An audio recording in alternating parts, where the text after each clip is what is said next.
Naushad Saab, thank you for inviting me and having me on your show.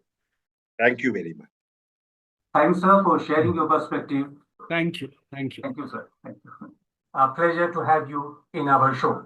Naushad, thank you for inviting me for this conversation. Thank you. Welcome, sir, to our next episode of Expert Insight. Thank you very much indeed.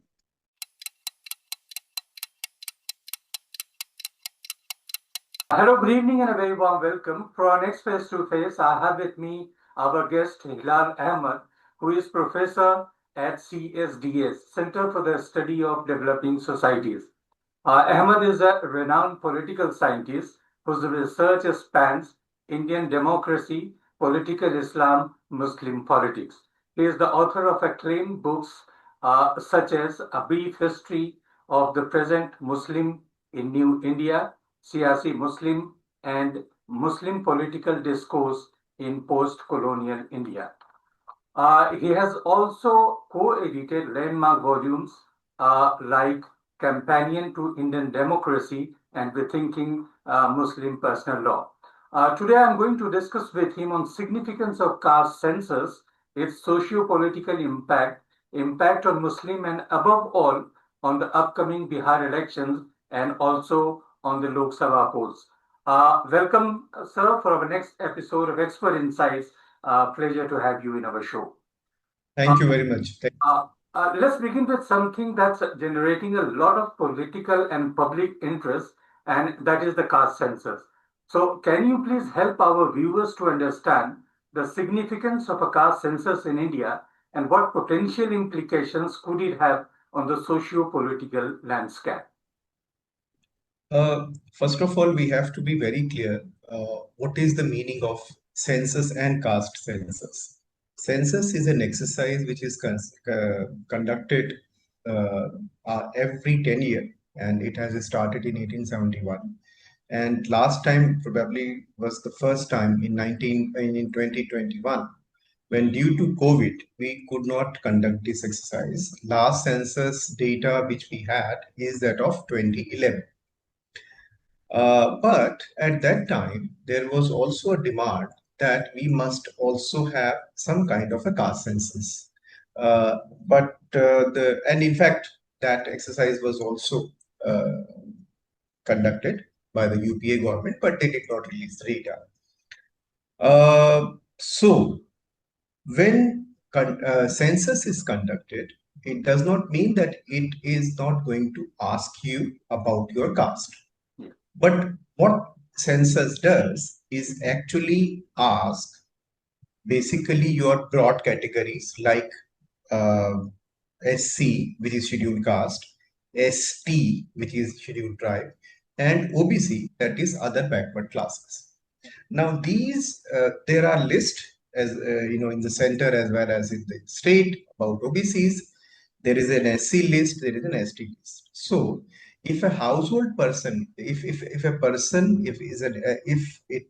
an individual is saying that he or she belongs to a particular caste and that caste is enlisted in SC, ST, or any of the OBC list, he would be categorized in that. He would be placed, or she would be placed in those very categories.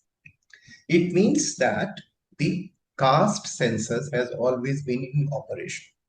But what about individual caste? And we also have to remember that there was a significant difference between the census exercises conducted before the independence and after the independence.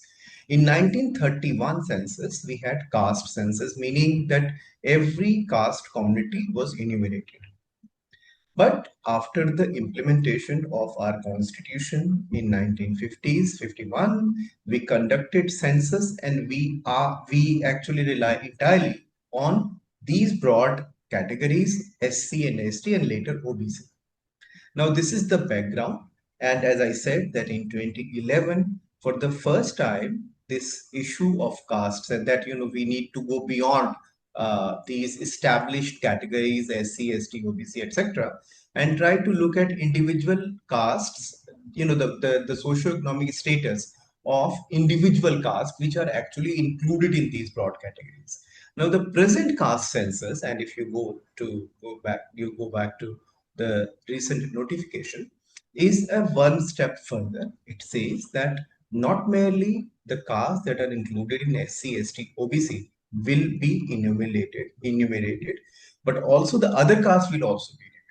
It means that this time we are going to have a proper assessment of the socio-economic landscape of the country whenever that data comes. So this is the technical part of that. And if you clearly look at different sample surveys, including NSSO, you may find that caste actually plays a very significant role. Now, after bundle, and if we go back to the 1990s discourse of social justice, one thing which has emerged rather significantly, that caste can be an entry point to evaluate socio-economic backwardness of a community. I'm not saying that everything should be reduced to caste, but caste, and there is a consensus that caste, the category called caste, must be recognized as an entry point to evaluate the socio-economic status of a particular community. And that's why caste would be the entry point. So we must be very clear that it does not mean that economic backwardness is not given adequate attention in census exercises and other official enumerations. But there is a consensus that caste is going to be the most important factor by which we can evaluate the standing of an individual in the social stratification framework which we have in India. As there are some doubts about the impact on minorities, and we can say people are saying something or other, so particularly regarding the Muslim. So how do you think the caste census will affect Muslims, and what implications might it have on their political representation and as well as social welfare? This is a very important question. First of all, that so far, there is an assumption that there is only one sort of a Muslim community in India, and that is homogeneous, and there is no divisions among Muslims, which is absolutely wrong. Muslims are also divided on caste lines. So first of all, we should accept the fact that Muslim communities are caste divided communities in India. Now, if that is the case, then economic questions are also important. Economic disparity is also an important question among Muslims. So if a caste census is conducted among Muslims, it will actually explain the situation of the social status of different castes as well as the economic status of those castes. If that is the case, then there would be a lot of implications in future. First of all, the imagination which is given to us that Muslims are actually one community which are pitted against Hindus, that would be broken. Like Hindus, whenever I use the term Hindu, I would say Hindu communities, and it also implies on Muslims that there is no one Muslim community, there are Muslim communities. Now, if a caste census is conducted, it will be clear to us that what is the social and economic status of different kinds of Muslims in India at the moment. So that would be first implication. The second implication would be that, and there is a lot of data that is available to us, that if we do a comparative exercise with regard to the status of Muslims vis-a-vis other caste group, we find that Muslim collectively lagging behind in various fields. So if a caste census is conducted rather in an expanded manner, we will get a different picture of the country. So there is another, see, we have to be very clear that when such a commission was constituted and what Sachar did, they relied heavily on the data which was collected through National Sample Survey Organization over the years. So that was official data, but that was also a sample survey data. Now, if a census is conducted among Muslims and in other communities, so the relative marginalization of Muslim would become more apparent and more clear to us. So that would be the second implication of caste census. The third is, and that's a very important point, because Pasmanda movement is not merely about caste. It is also about the idea of affirmative action in India. So if you look at the affirmative action framework in India, there are basically 4 categories. And these categories are SC, ST, OBC, and EWS. Now, there is a difference between ST, SC, and EWS and OBC. In the case of ST and SC, you not merely have got a reservation in educational institution, in jobs, but also political reservation. So seats are reserved for SC, ST in parliament and assemblies. Both for SC and ST. But in case of OBC and EWS, you have got reservation in educational institution and in jobs. Yeah. So if Muslim communities are included in the scheduled caste list after this enumeration, after this census, then the question of political representation will become more important. So therefore, the demand of Pasmanda movement that SC category must be completely secularized, and the OBC category should be divided into 2, OBC and MBC. Then it would become more apparent and clear that the most backward Muslim will come in, most backward community classes, most backward classes category. So therefore, secularization, it will help in secularizing the affirmative action framework in the country. And this is one of the recommendations which we have made in our report that was published this year, Rethinking Affirmative Action for Muslims in India. So that was one of the important recommendation which we have made. Last point about the implication for Muslim is we have been talking about affirmative action only in public sector, not in private sector. But the reality is that private sector is the biggest employer at the moment, and there is no reservation in the private sector. So if a caste census is conducted, and if we just do a bit of assessment of the private sector, then it will also be very clear to us that what is the status of the dominance of certain caste groups and certain economic groups in the private sector, and how should we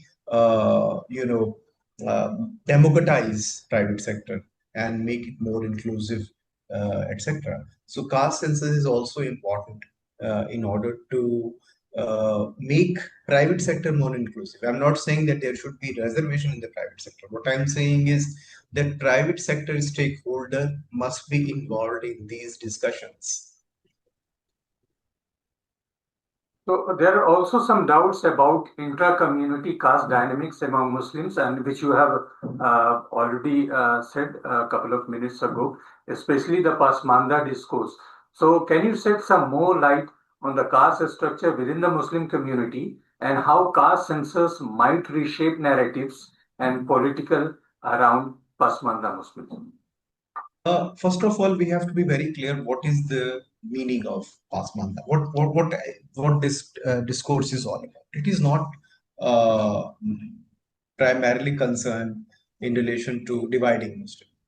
Pasmanda discourse is basically, it has got 3 aspects, and these 3 aspects must be understood in order to make sense of the rise and the popularity of this. The first thing is that it is actually a social reform movement. We must recognize the fact that there are castes among Muslims. So therefore, and there is no, and it goes against the egalitarian spirit of Islam. So there is a strange paradox. On the one hand, you find Islamic principle talking about equality, etc.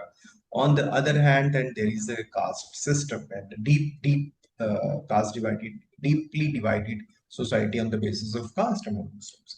So therefore, it should go. So that's the first aspect of Pasmanda. The second aspect of Pasmanda movement is primarily concerned with legal constitutional discourse and the demand to include Muslim Dalits and Christian Dalits in the scheduled caste list and to make it completely secular, because at the moment scheduled caste category is reserved primarily for Hindu castes, Sikh caste and Buddhist caste. Christian Dalits and Muslim Dalits are not included in that. There is another demand by the Pasmanda movement about OBC, and the demand is that instead of providing any quota for any religious group in OBC, OBC category must be divided, as I said, into two, OBC and MBC, other backward classes and most backward classes. And if we do that division, then naturally the most backward will go. Most backward Muslims will get the benefit of MBC. So this is the second important aspect of Pasmanda movement. The third important aspect of the Pasmanda movement is political.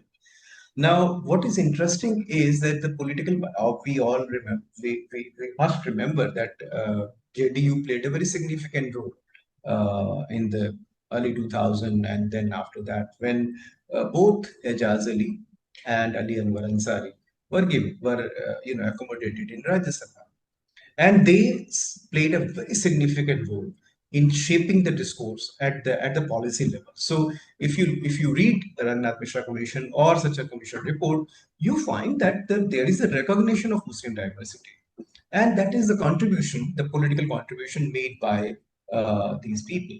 But at the moment, which is very strange, Congress and other non-BJP parties are actually reluctant to take up the question of Pasmanda politically. On the other hand, BJP is over enthusiastic to to capitalize on Pasmanda question. But what is interesting is that BJP is completely silent on the question of providing reservation to Pasmanda Muslims. In fact, government, which is actually led by BJP in 2019, because that was not a coalition government, in Supreme Court, they made it very clear that the imagination of reservation is primarily concerned reforming Hinduism. So the purpose of reservation, according to the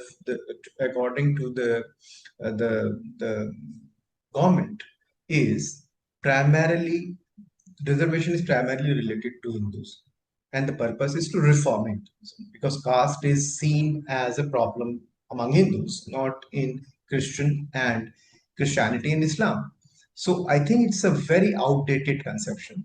And because it is very outdated conception, and surprisingly, BJP got very enthusiastic about the Pasmanda question now. But they are completely, they are completely silent on the question of resolving the second demand, which is the major demand of Pasmanda movement, to secularize the category of scheduled caste and other backward classes. So therefore, that's the third aspect of Pasmanda movement. So one is, it is a social movement, reform movement. First is, it is a reform movement. Second is, it is entirely it is raising the question of secularization of affirmative action. So it has got a legal and constitutional aspect. And third is a political aspect, which I have just explained. So I would also like to know that in the light of structural inequalities being discussed these days, what kind of policy intervention, in your views, are necessary to bridge the socio-economic disparities for Muslims, for minorities, especially Muslims?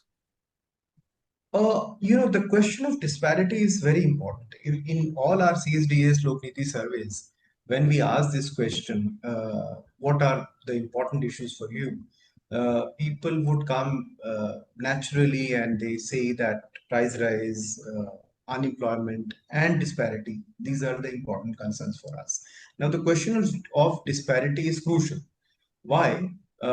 Because we have a very different imagination of state. In fact, the nature of state has completely changed over the years. So in my book, recent book, I have called it the charitable state. It is no longer a welfare state.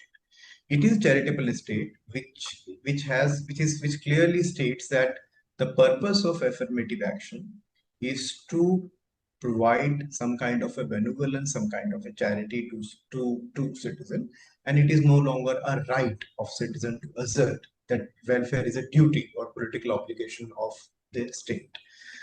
It is, in my view, not a welfare state. And by the way, we should not reduce everything to BJP, because every other political party, in even the states where non-BJP parties are ruling, they are actually adopting the same model.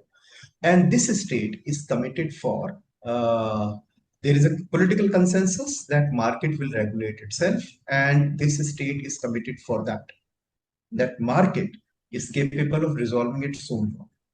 Now, we all know that, and there is a lot of data, and especially official data, which confirm that the economic disparity is expanding enormously, and it has also affected Muslims. So whenever we talk about disparity, we have to understand one thing, that it is a pan-Indian phenomenon.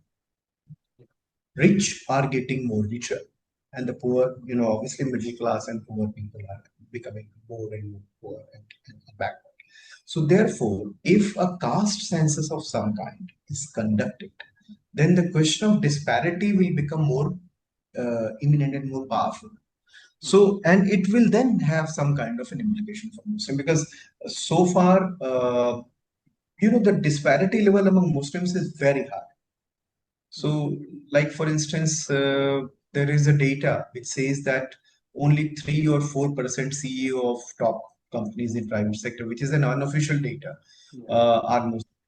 So there could be two ways to read that information.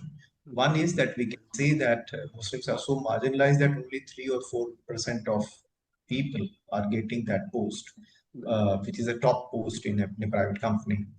But there is another way to look at it, and that is that the disparity level among Muslims is so high that on the one hand we have super rich, and on the other hand we have most backward and most marginalized communities.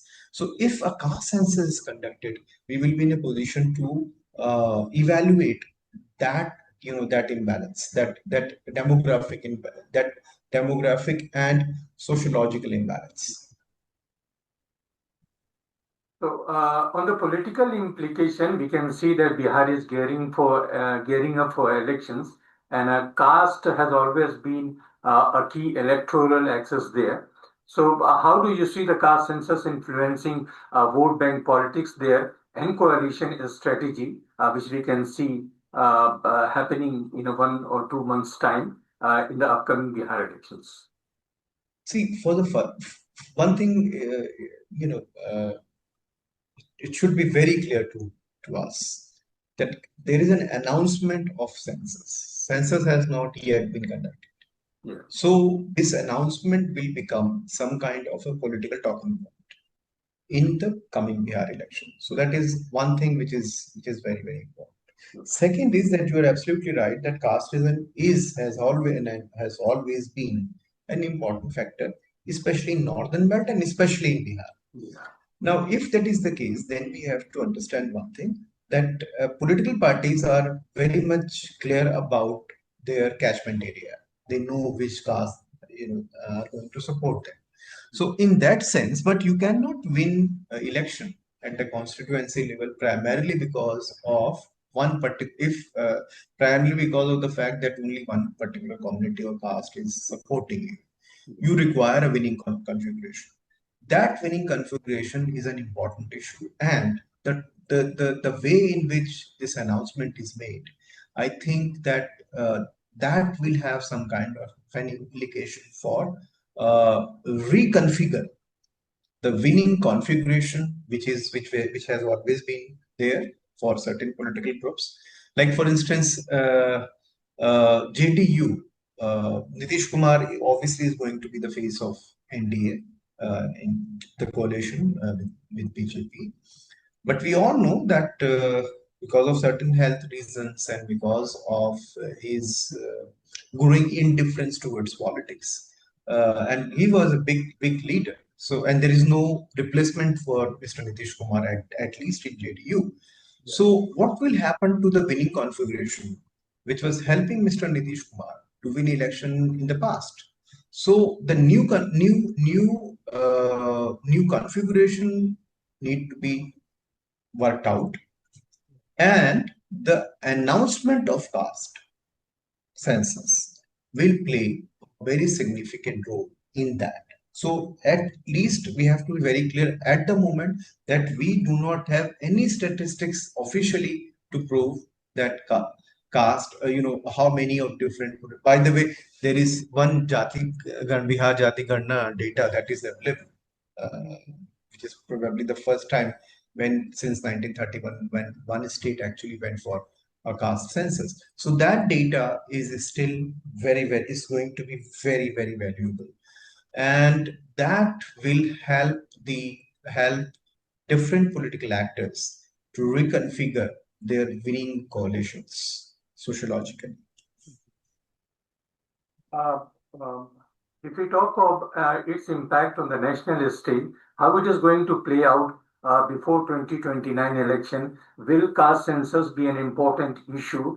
And as we all know that it was raised by Congress, but the BJP has suddenly hijacked this issue. So how it is going to play out before 2029 elections?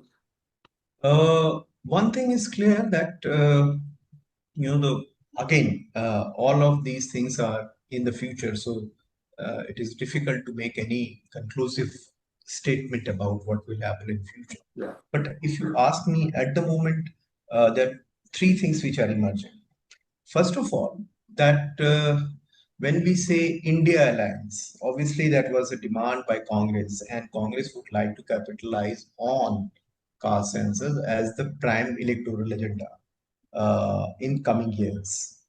But we should not forget the fact that, especially in northern India, SP, RJD, they have been the champion, and they have been the outcome of social justice politics of 90s. So how Congress would adjust alliance business with these two parties with regard to caste census demand, that is going to happen. That would be the first question. The second question would be that how this question of social justice, because it is going to be a new politics of social justice, in which the question not merely about closed categories like SC, ST, OBC or certain caste, it would be a highly diversified field. So in which the possibility of creating new winning configuration will become more higher. So how would Congress will play out that? Now, with regard to BJP, it is very clear that BJP, if you ask me, that I would say that in terms of vote percentage, BJP's vote percentage has not gone down even in 2024. It is true that they managed to get only 242 seats, but the fact is that in terms of vote percentage, it remained intact. To say that BJP was not going to benefit from caste census is too early to assess.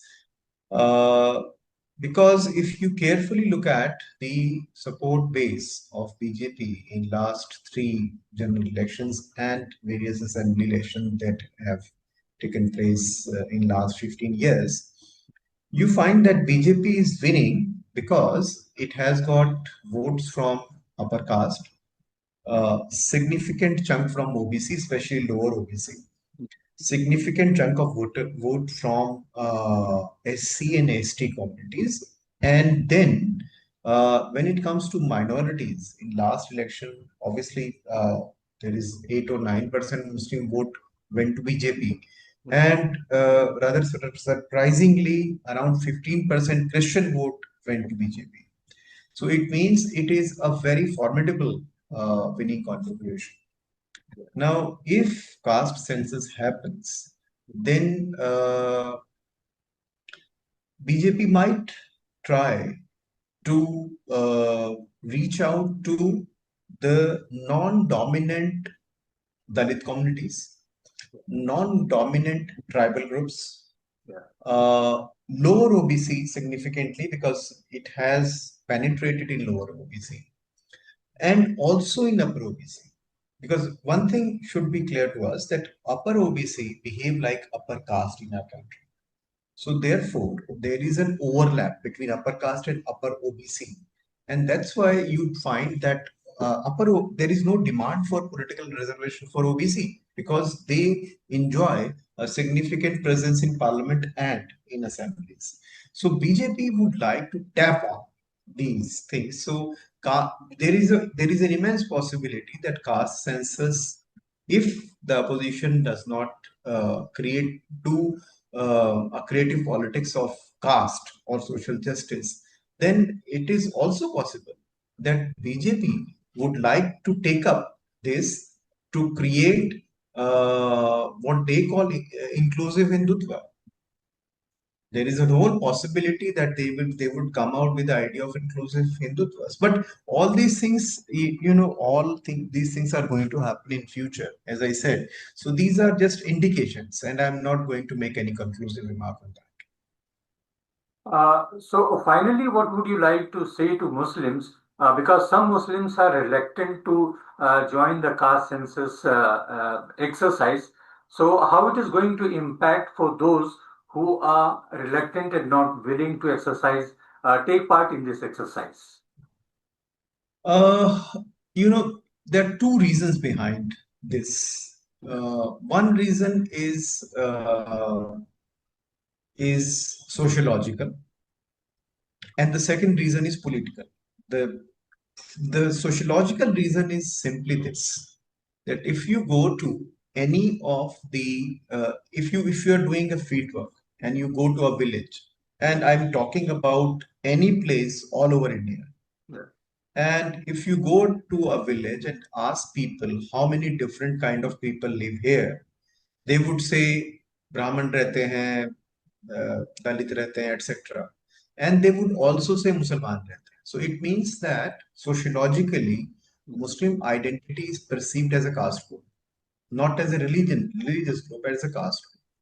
So there is also a self-perception that we are a caste group. So at the grassroots level, Muslim communities, the first reaction of a Muslim whenever you ask this question, who you are, the first reaction is that I'm Muslim. It means that it is a religious identity as well as a caste identity.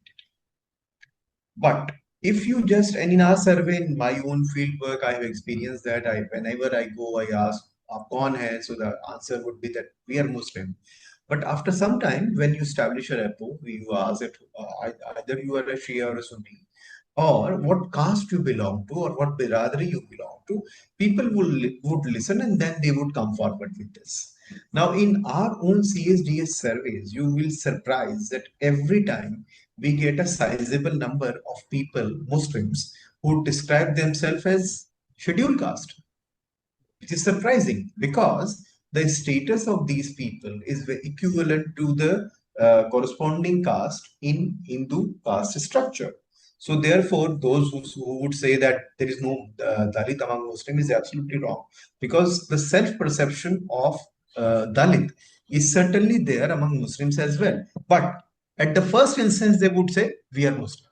So that's a sociological thing. So if a caste census is conducted like this, obviously many Muslims would say that we are Muslim, and it is natural for them to assert their Muslim identity as caste identity. So it would be very important for census, those who are going to make the census questionnaire. And as I said, that everything is in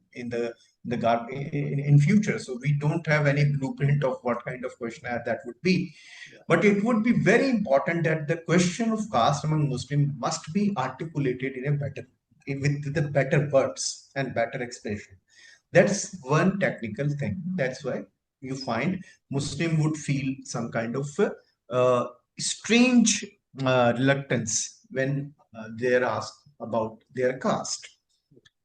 But it does not mean that they don't know their caste, and they would come out after some time. So the first, and that's why, in all NSSO surveys, in our surveys, we came to know about how many OBC or rather Pasmanda communities are included, etc. So that self-perception is very much there, that we are Muslim and at the same time we are Dalit. We are Muslim at the same time we are Pasmanda. So these self-perceptions are there, and I think it all depends. That's a technical part. But the political part is also very important. The political part is that BJP has started using the term Pasmanda very freely. And there is an expression, especially among in North India. So, and on the other hand, as I said in the beginning, that non-BJP parties are reluctant to take up the question of Pasmanda. So, in this context, it would become very confusing for Muslims to think about that what would be my response if I'm asked that whether I belong to this caste or that caste. So I think, but I don't think that and the third point is that people would like to be noted, unlike the popular perception that citizen would like to preserve their privacy, etc. I think in our research, it is very much clear that people would like to be registered in the state registers. They would like to be shown. They would like to be identified as citizen, and not merely as citizen, but also as a member of certain caste group. So I don't think that this idea that Muslims are actually reluctant to go for a caste census, I think that is, I think, rather superficial, because they would like to be identified as Muslims, and at the same time, they would, and I'm sure that they understand it rather well, that they would also like to be registered as a member of a certain backward or whatever caste group they belong to.